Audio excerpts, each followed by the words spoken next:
Bonjour les enfants, j'espère que vous allez bien. Nous sommes le lundi 22 octobre, euh, en début de semaine, donc lundi. Donc nous faisons le 20e live. On va parler du terroir canadien.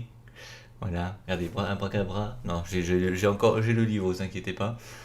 Et il est juste à côté de moi. Voilà, on va en discuter. On va faire le terroir. Je voulais simplement vous signaler qu'à partir de 14 h vous aurez droit au vlog spécial numéro 2 où je vais vous parler tout simplement de ma décision. Est-ce que ça sera des cours d'anglais ou est-ce que ça sera tout simplement en mode touriste? Est-ce que ça sera pour 15 jours, un mois, 6 mois, un an?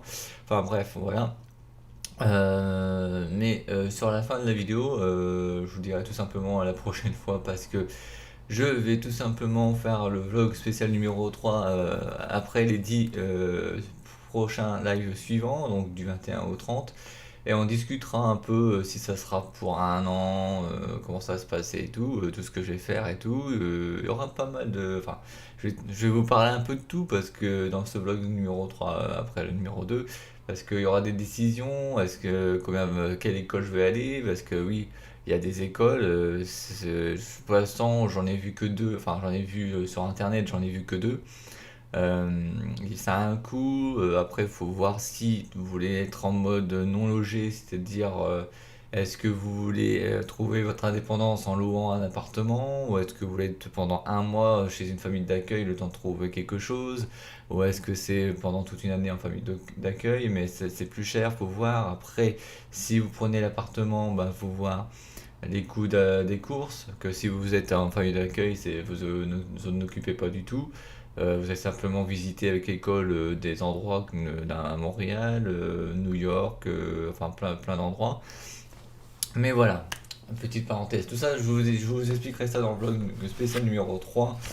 Mais pour l'instant, on en est au terroir. Alors, aujourd'hui, dans le terroir, je vais vous faire une leçon de vie.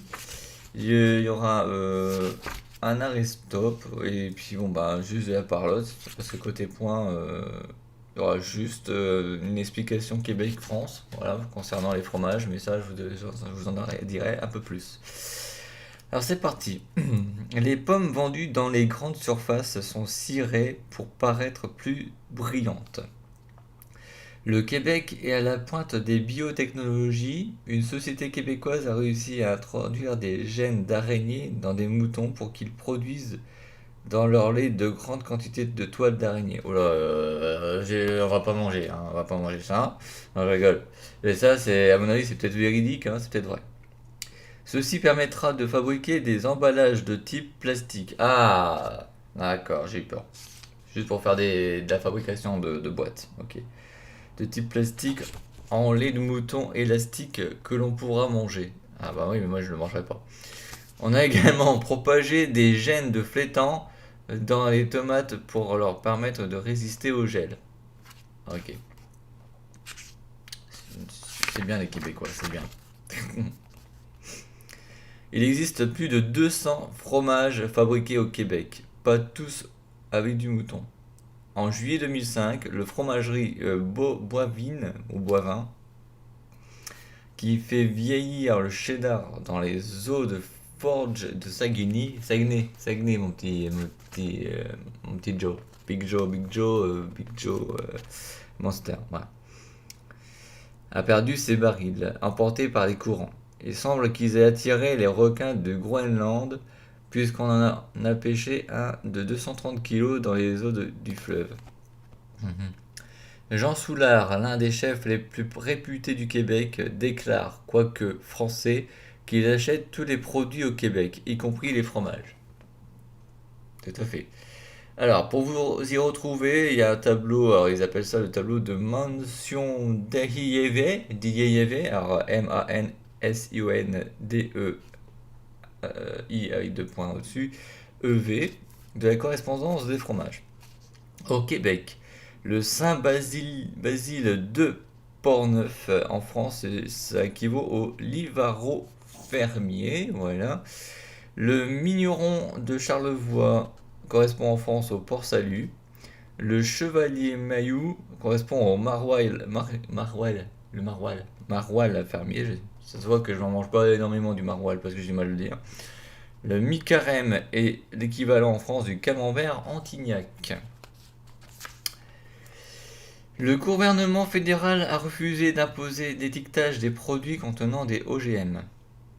Le gouvernement fédéral n'a jamais imposé d'appellation stricte sur les conditions d'élevage du poulet, car les éleveurs sont une espèce très protégée dans le monde. Ça dépend où dans le monde, hein. Tout ce qui est écrit sur l'emballage relève de la publicité plus que de la chimie.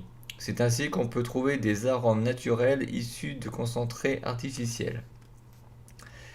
Le poulet Chantecler est le seul poulet vraiment québécois, créé grâce à de nombreux croisements entre diverses espèces pendant 13 ans par un trappiste d'Oka.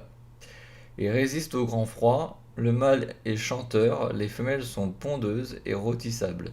C'est-à-dire, pour parler tristement, à double fonction, le 10 août 1921 fut une grande date pour cette volaille qui fut admise au Standard of Perfection de l'American Poultry Association, excusez-moi, l'équivalent du Walk of Fame pour les poulets.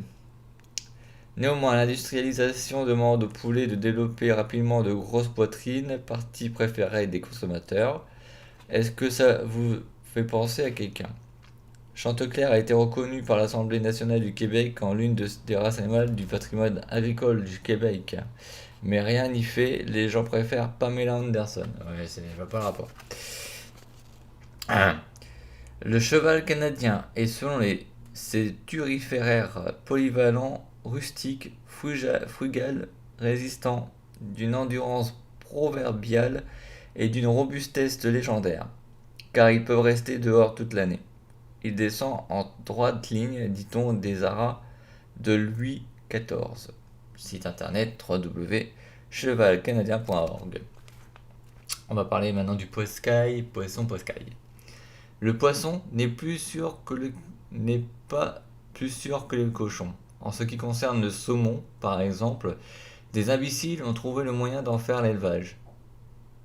À part le saumon de l'Atlantique, nous en sommes donc réduits à manger les poissons qu'ils ingurgitent.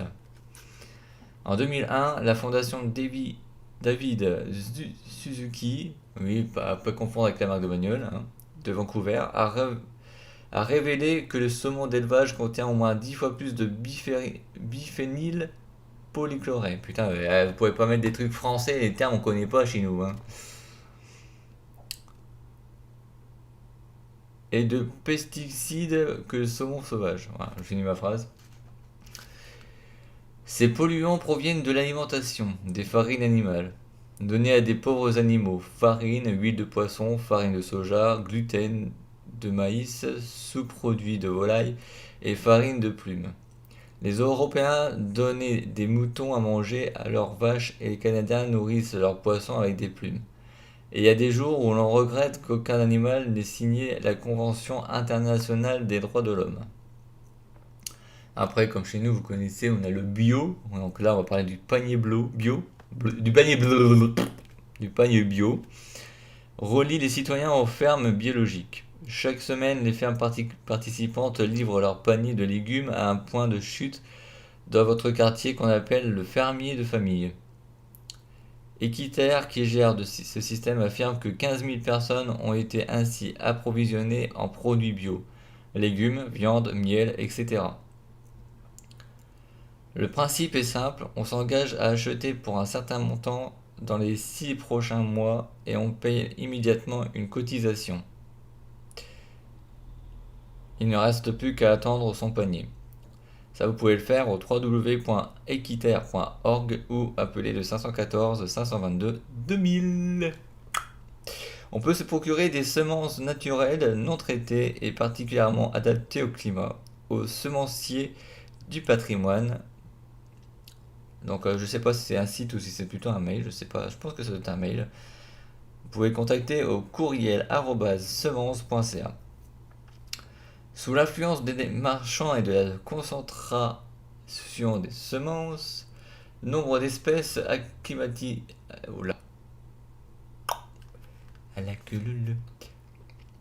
Sous l'influence des marchands et de la concentration des semences, nombre d'espèces acclimatées ont en effet disparu ou sont en passe de disparaître. Je crois que j'allais me recoucher après le live, je sens. La pomme Alexandre, importée de Russie autrefois, a ainsi été pratiquement éliminée alors qu'elle résistait particulièrement bien aux maladies. Le melon de Montréal, réputé pour la finesse de ses parfums et dont j'ai fait pousser un exemplaire à Laval, autrefois consommé jusqu'à New York, est passé par près de l'extinction. La rainette grise de Montréal, le haricot soda de Beauce, la prune de Damas, venue des croisades, le maïs de Gaspé et la carotte Sainte-Valérie figurent parmi les espèces menacées. Alors avant de continuer, je vais faire votre arrêt stop les enfants, parce que franchement, à la base, c'était pas très... c'était avant, mais c'est pas grave. Arrêt stop. Pourquoi ne pas cultiver ses propres légumes? Pour les herbes, une terrasse suffit. Pour tout le reste, il suffit de se louer un jardinet à la ville de Montréal. Ça coûte environ 10 $ pour la saison. Composé le 311. Et oui, j'ai regardé. Bon, moi je regarde beaucoup les émissions, par exemple France 5 vous montre Échappée Belle, par exemple. Et ben ils ont fait une vidéo, enfin une émission qui s'appelle Un été à Montréal. Et figurez-vous que les Montréalais, vu qu'il n'y a pas de jardin en ville, et ben ils ont le toit de l'immeuble et ils font leur propre jardin. Et ouais, sur le toit de l'immeuble. C'est bien pratique des fois. Au moins on n'est pas gêné. Et c'est tant mieux. Le Maître Gourmet est une boucherie bio bien connue à Montréal. Vous pouvez trouver au 1520 avenue Laurier Est ou appeler 514 524 2044. La viande fumée traditionnelle, préparée avec notre recette secrète d'herbes et d'épices, se mange à la charcuterie hébraïque Schwartz au 3895 boulevard Saint-Laurent. Il semble que le décor n'ait pas changé depuis la date de l'ouverture en 1931. Scellé, froid et déprimant, mais on y fait la file depuis plus de 80 ans. Voilà, la file d'attente. Il doit y avoir une raison. Le sandwich de viande fumée coûte 6,15 $. On peut y rencontrer, ça je m'en doute, à moins qu'elle vienne vraiment, je sais pas. On peut y rencontrer Céline Dion, n'est-ce pas? On peut aussi la voir dans Éco Vedette, Allo Vedette, le Journal de Montréal, La Presse, 7 jours et l'Actualité. Voilà mes chers amis, le live fut bref mais sympathique. Dans quelques heures, vous retrouverez le vlog spécial numéro 2 qui s'intitule Cours d'anglais ou touriste. Voilà, qui dure environ 10 minutes. Vous en aurez d'autres, des vlogs spéciaux. La semaine prochaine, on entame le 21e live. On va parler d'écologie. Et oui, avec un seul point qui s'appellera Montréal plus vert. Voilà les enfants. J'espère qu'en tout cas que ça vous aura plu. Si vous regardez la rediff, n'oubliez pas de mettre un petit pouce bleu, de mettre un petit commentaire pour me dire ce que vous en pensez. Et de vous abonner à la chaîne, ça fera super plaisir. Et aussi une chose, je me rends compte que c'est tout le temps du live, toujours des vlogs spéciaux. Peut-être, je dis bien peut-être, quand on aura fini tout ça, déjà quand j'aurai fini les lives et les vlogs spéciaux, il y en aura, ça c'est sûr, jusqu'à temps que je puisse partir pour vous expliquer un peu le topo et tout de ce que je vais faire en démarche. Mais normalement, d'ici 1 an et demi, il y aura des vlogs un peu mieux, des vlogs pour visiter, je vous montrerai visiter Montréal. Je sais qu'il y aura tout simplement la visite en bus, il y aura le home tour, qu'il y aura le jetboat, il y aura des vidéos comme ça, il y aura même le festival Comic Con, je vais vous le montrer et tout, il y aura le festival du Loto Québec, il y aura tout ça vous le verrez en vidéo, mais quand je serai là-bas, je peux pas faire plus que ça. Et puis certainement que après l'année que j'aurai passée en cours d'anglais, si je reste vraiment là-bas, il y aura beaucoup plus de choses sur cette chaîne. Il y aura des défis, il y aura certainement de la dégustation, Il y aura peut-être des versus France-Québec. Enfin, je sais pas, j'ai peut-être des idées comme ça qui me viennent par la tête en ce moment pour savoir qu'est-ce que je pourrais améliorer ici sur cette chaîne Canadian Life. Voilà, nous on se retrouve la semaine prochaine. N'oubliez pas, 14h le vlog spécial numéro 2. Le live 21, c'est la semaine prochaine. Il y a la chaîne, chaîne secondaire qui est Canadian Gaming. Vous pouvez me voir à l'heure actuelle en train de jouer à des jeux vidéo, même si je suis en France. Mais voilà, peut-être qu'il y aura des jeux vidéo ou des lives quand je serai au Québec, je ne sais pas. Mais peut-être moins souvent. Ça va dépendre de ce que j'aurai à faire là, quand je serai à Montréal. Voilà, en tous les cas, merci à tous et toutes. On se retrouve la semaine pro et à la prochaine. Salut!